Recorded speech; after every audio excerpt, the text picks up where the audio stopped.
Kapag sinasabing ADHD, ang iniisip agad ng iba ay makulit, makakalimutin, impulsive, pero sa totoo lang, no, hindi lang doon natatapos yun. Madalas kasi may kasama rin ang ADHD na hypersensitivity, lalo na sa emosyon at sa social situation. Emotional hypersensitivity. Minsan, may magsasabi ng joke o konting puna pero dinadala na niya agad ng seryoso. Iniisip ni Megumi, galit ba siya? Ayaw ba niya sa akin?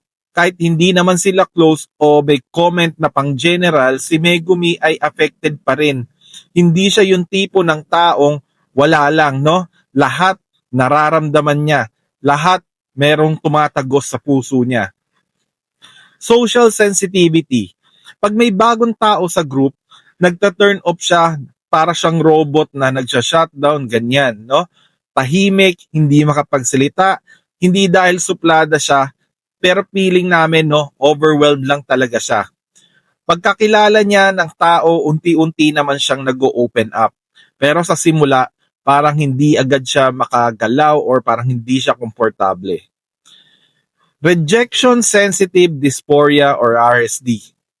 Eto bagong natutunan ko lang to recently. Pero grabe pala kung gaano ito ka-common sa mga taong may ADHD. Kapag feeling niya hindi siya kasali o parang ini-ignore siya, sobrang sakit nun para sa kanya. Takot silang ma-reject. Kahit hindi sinasadya, pakiramdam nila no, nare-reject sila. At yung sakit na yon, dala pa rin niya kahit tapos na yung usapan. Kaya minsan dahil dito, no, iniiwasan na lang nilang makipag-socialize. Alam nyo, nakakalungkot kasi maraming taong may ganito.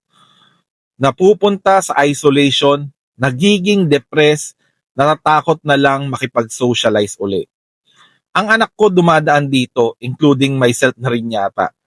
So gusto ko lang sabihin na kung may ADHD ka at nararamdaman mo to, hindi ka mag-isa.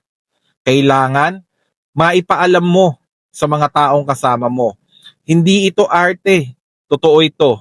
At sana ma-educate natin ang mga kasama natin sa buhay sa sitwasyon para ma-handle natin ito ng tama. Peace.